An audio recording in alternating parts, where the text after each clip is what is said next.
This was locker room talk. I'm not proud of it. When they go low, you go high.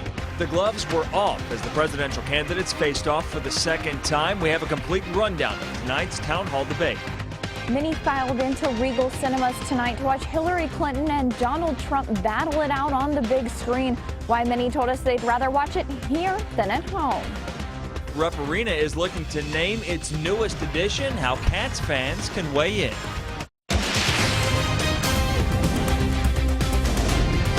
This is WKYT News at 11. Good evening and thanks for joining us here on WKYT. A little bit late after the debate here. I'm Sean Moody. We will have a complete breakdown of the presidential debate later in our program. But let's begin with WKYT meteorologist Jim Caldwell and your no-wait weather forecast. Jim, you can talk better than me tonight, huh? Don't you jinx me. Don't you put that on me. We are getting chilly out there, so everything's just kind of slowing down for all of us. It's hard to get everything out. It is getting chilly. As I mentioned, we're in the upper 40s and low 50s and even some lower 40s as well, trying to creep in. It's just all over the place with some of these temperatures tonight. So Sean and I were talking a little bit earlier, and we're issuing a pumpkin spice alert for sure for you into the early morning hours. As we likely find our temperatures between 35 and 40 degrees tomorrow morning, with maybe even some patchy frost potential lurking out there. Let me show you what I'm talking about here, the hour-by-hour run. We get into the early morning hours, you can see a lot of those upper 30s are starting to show up.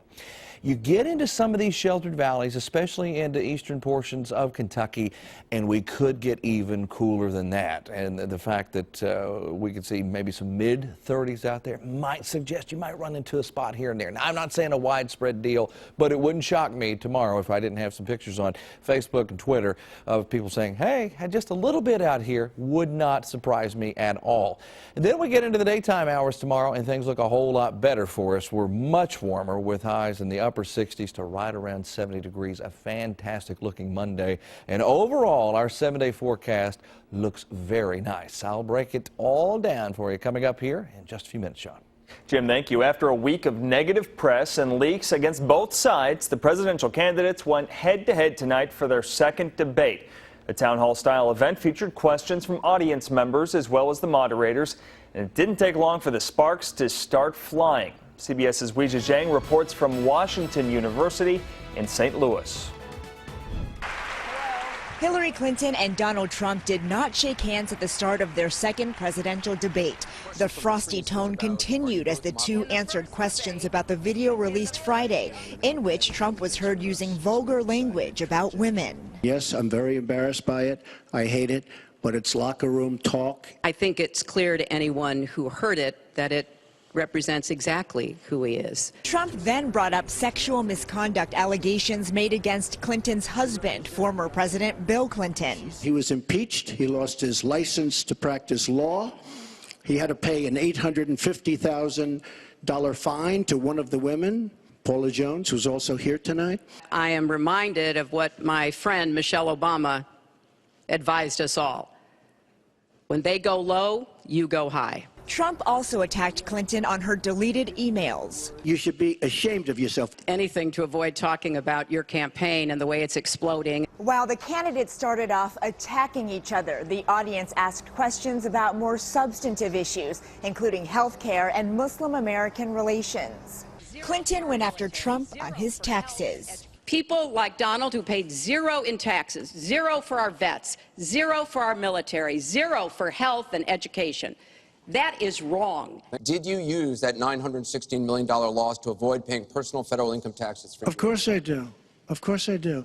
And so do all of her donors, or most of her donors. Clinton and Trump have one last matchup next week. Weijia Zhang, CBS News, St. Louis. And the third and final presidential debate will be held at the University of Nevada Wednesday, October 19th. You can watch that right here on WKYT. 84 million people watched the first debate between Hillary Clinton and Donald Trump. That was the most watched debate in U.S. history. While we don't know tonight's numbers just yet, viewership is expected to be well above that of a normal election cycle. Many of tonight's viewers opted to watch the debate at one of several watch parties across the country, including right here in Lexington. Caitlin Setner has more.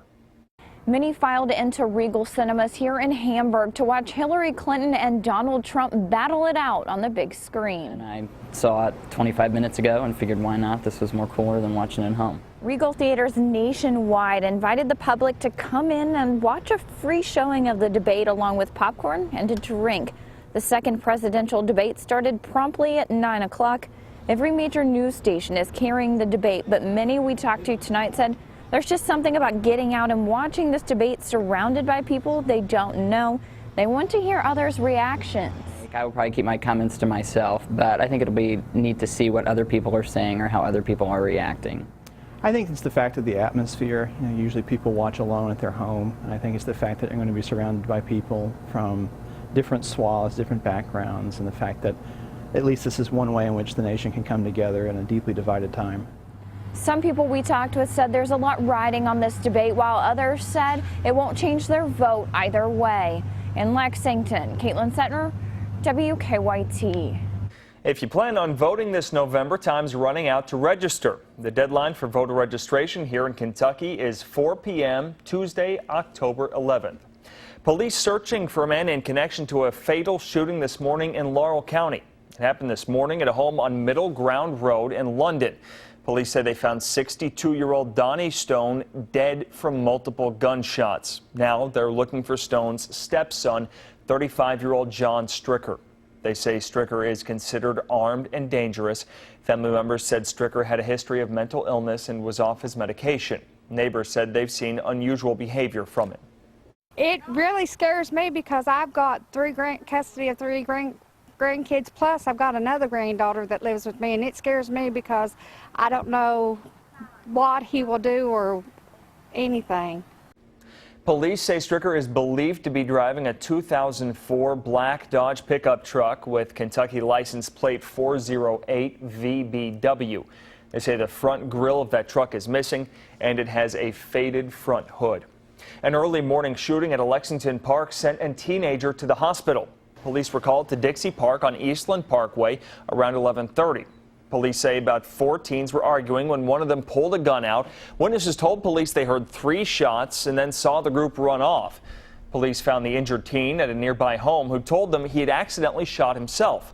Police used dogs to search for the weapon but came up empty. They believe one of the other teens picked it up. So far, no charges have been filed in that case. A massive fire destroyed a nearly 100-year-old building today in Montgomery County. Happened just after 5 this morning at Rayburn's Market in Mount Sterling. Crews said there was heavy smoke and flames. You can see right there just how much smoke there was. They believe that fire started in the market before moving up the building where there are 4 apartments. People were living in 3 of those apartments at the time, but everyone in that building made it out safely. The owners were really great people and run a good business. I shop there myself and personally friends with the owners, so it's a bad loss for this area. Firefighters say the rest of that building will have to be torn down. Earlier this year, Rupp Arena took down one of its most recognizable features, that sound system known as Big Bertha. Now Cats fans are getting a chance to name Rupp Arena's new state-of-the-art video board. Lee K. Howard joins us with more. That's right, Sean. You know, for 40 years since Rupp Arena first opened its doors, the large speaker system affectionately known as Big Bertha hung above center court. Now, this past May, Big Bertha was officially retired, and in its place is a new center-hung video board. And now fans will have the chance to name the new video board through an online contest. Now, the grand prize, this is pretty cool, for winning the contest entry will be 2 tickets to every public ticketed event, including games and concerts and more, held at Rupp Arena for the 2017 season.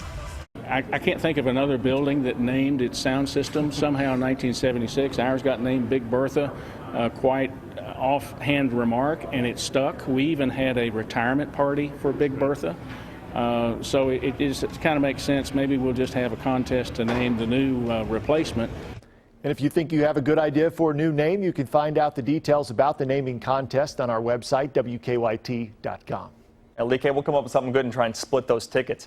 Today, the community gathered in Clay County to say goodbye to a legendary Kentucky coach.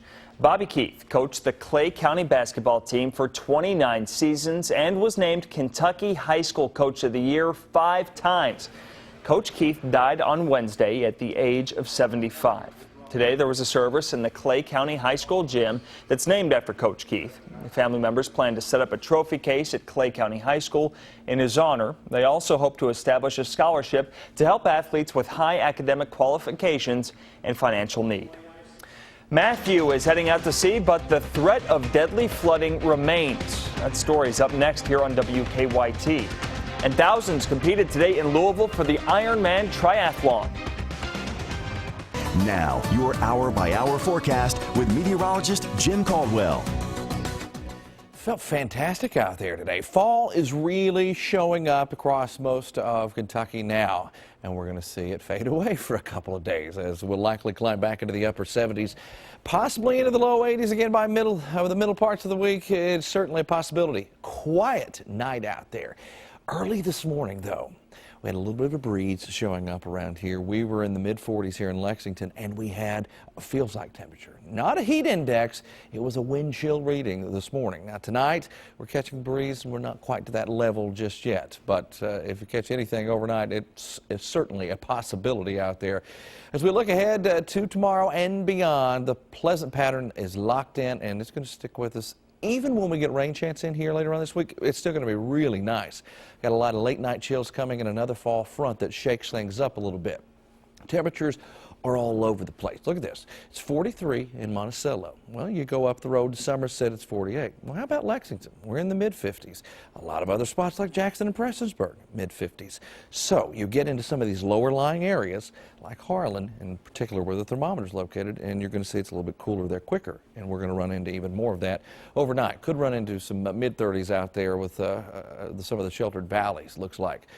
Here's what we've got on Defender Radar Network. It is a quiet night all across Kentucky. If you're wondering what happened to Matthew, this is what happened to Matthew. We're no longer talking about it because it's no longer causing any direct new problems anywhere. It's just basic rainfall at this point passing through Massachusetts and into Maine there, and will continue to fall apart, looks like. Now, on the hour-by-hour run through the overnight we go. We'll wake up in the morning with some of those upper 30s creeping in, maybe some mid-30s in sheltered valleys.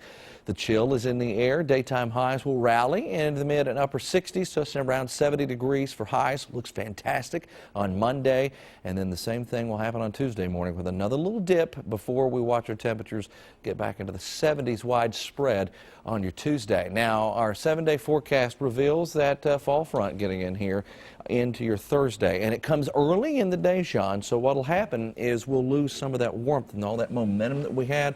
Maybe a good 10, 15 degrees, depending on your location, could be knocked off of daytime highs there with going from close to 80 degrees into the mid-60s. But we're comfortable, and we rally again by next weekend. Yeah, it looks great. Of course, Keeneland just started this past weekend. Yes. Fantastic weather, you know, the exception of a couple of shower chances, but outside of that. Not a big deal. The temperatures will be great as folks start heading out on Wednesday this week and be able to enjoy all week. Yeah, can't beat it. Thanks, Jim.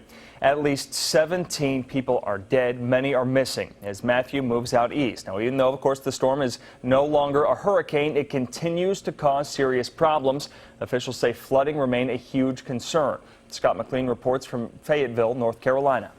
Well, the sun is shining in North Carolina, and Matthew has moved out to sea, but that is just about where the good news ends. 16 inches of rain fell on parts of this state, and as you can see, the wind was strong enough to bring down trees and in the process power lines as well.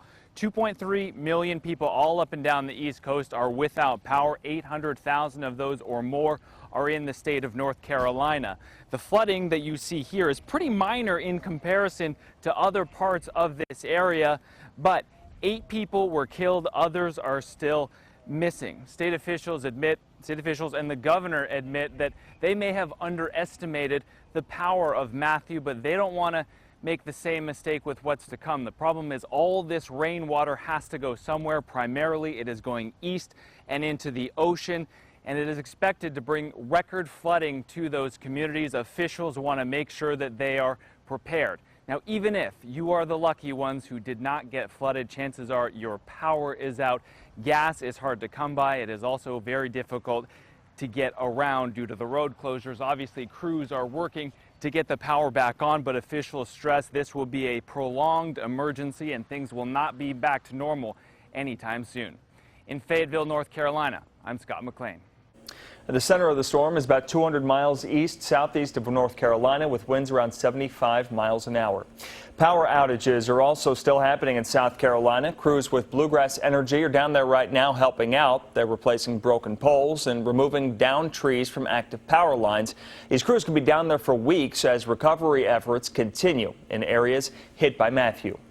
Deputies in Martin County are looking for a group of suspected copper thieves. That's ahead. Tuesday night's Mega Millions jackpot is $49 million. Wednesday night's Powerball jackpot, $107 million.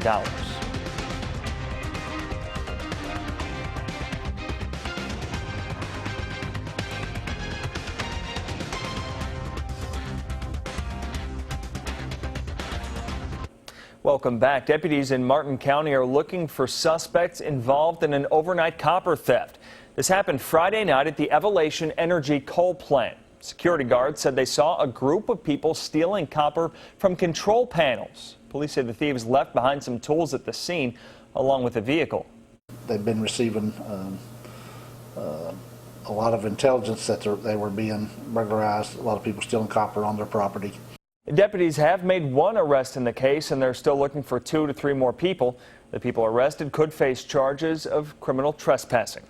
A Boyle County couple accused of allowing 3 children to live in what investigators called unfit conditions officially face charges. According to the Advocate Messenger, 44-year-old Gregory Wilkerson and 25-year-old Brandy Harmon were indicted on 3 counts of criminal abuse. The Boyle County Sheriff's Office says the 2 were found back in July, living in a shed behind Wilkerson's sister's home with no electricity or running water. Deputies told us at the time that the children had to be treated for bed bugs and extreme rashes. Wilkerson and Harmon remain in the Boyle County Detention Center. Officials in Breathitt County are searching for a man who they believe stole from a business in Jackson. The Jackson Police Department posted this photo on their Facebook page, asking for help in identifying or locating that man that you see on your screen. Security footage shows him in a Tractor Supply store where police believe he stole a generator. Anyone who has information is asked to contact Jackson Police. Thousands of athletes competed today in Louisville for the Ironman Triathlon. About 3,000 men and women competed on that course that involved a 2-mile swim there in the Ohio River, a 112-mile bike ride, finishing with a 26.2-mile marathon. Unbelievable. Lee K is in next with sports, and Rupp Arena will have a new look this season. It will, Sean. You know, I got a first new video board and technology upgrades today. I'll show them to you next. And John Calipari's Cats practiced in front of a nationally televised audience tonight. We'll show it to you next in sports.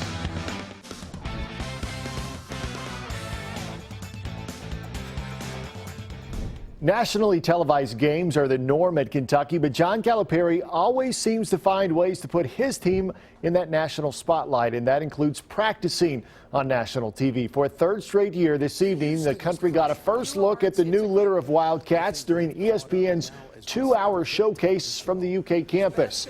90 NBA scouts representing all 30 NBA teams were present for the Combine-style showcase. They're going to experience it at the end of the year, so why not let them experience it? But the real stuff is tomorrow. We're going to go 2.5 hours tomorrow. 95% of these guys will stay, and then they'll see, okay, how do they compete? What's their will to win? What do they want to see when they're a little tired? Tomorrow is the practice. Now, like there's 90 here, okay?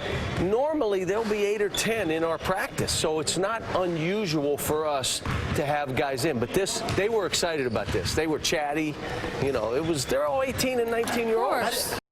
Big Blue Madness tips off Friday night at Rupp Arena, and with it will be the debut of the much-anticipated technology upgrades. The improvements include a new 4-sided center-hung video board that measures 34 feet wide, 28 feet tall, a new sound system, and video production equipment. All these things, of course, will contribute to the game day experience at Rupp. In terms of the magnitude of cost, it's a big deal. But it's a bigger deal, I think, in terms of how it affects the game day, the event day experience, the energy that gets created from all of the digital media, just the excitement, the ability to communicate with fans. It's just a completely new environment at Rupp this season. And it certainly is impressive. Meanwhile, the Wildcats won't get many style points for Saturday's win over Vandy, but the result will show a win for Kentucky, a third on the season. The Wildcats had to hold off a second-half comeback by the Commodores. After the game, Mark Stoops didn't focus on the way that his team gave up points in the second half, but how they made the necessary plays to preserve the win. That's what you have to do. You have to dig down and make plays and win sometimes. And I don't really care how it looks. I mean, certainly I want to get a lot of things cleaned up, but I really am proud. Like I said, I really was frustrated. It seemed like the ball was not bouncing our way again. And with the muff punt, us not getting that, but our team overcame that. Saturday was another impressive performance by true freshman running back Benny Snell, rushing a career-high 20 times for 94 yards. Snell now has 341 rushing yards this season. He averages 5.6 yards per carry. Mark Stoops said after the game that Snell is exactly what the UK staff saw when they recruited him, but faster. It's a compliment. I'll take it as a compliment. You know, I need the one thing I wanted to work on this past summer was my speed. You know, because I knew I was a hard runner, but when I get in the open, you know, I like to show my speed off. So I'm glad he said something like that.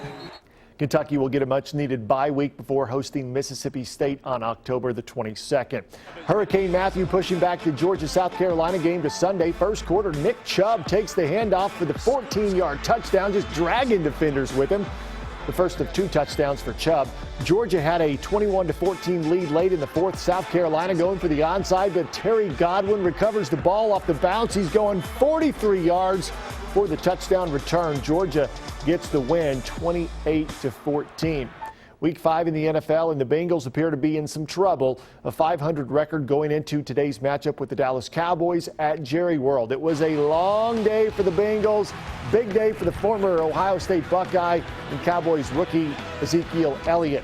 13-yard touchdown here in the first for Elliott. Then in the third, Bengals still can't stop him, busting free for a 60-yard sprint to the house. That made it 28-0. 2 late scores prevented the shutout in a 28-14 Cowboys win. Sean, I know I'm in Cincinnati Bengals territory here. I'm a big Dallas Cowboys fan, and I've had plenty of years of them losing. So that was a big win by the Cowboys today. Yeah, and then, you know, nice for the Bengals to get there in the end and make it not quite so bad. The Bengals are going to be just fine. They'll be just fine. But just for one day, I get to cheer for the Cowboys. There you go. All right, we'll be right back in just a couple of minutes. So Jimmy has put out his pumpkin spice alert for the overnight hours. A little chilly. I did. Get the Uggs out. You'll need it in the morning. The Uggs, yes, of course. The Uggs. Jimmy always wears Uggs. Yeah, every morning, every chilly morning. Yeah, and we expect maybe some upper 30s out there. I wouldn't be surprised if tomorrow, because we had some this morning, if we don't have more mid-30s try to creep in, guys. But high, probably right around 70, and then we warm up through the middle of the week. Yeah, the daytime is pleasant. We'll take that all day long. But that chill will get you at night. So that's for sure. Put your Uggs on. Thanks for joining us. Our next newscast is tomorrow morning at 4:30. And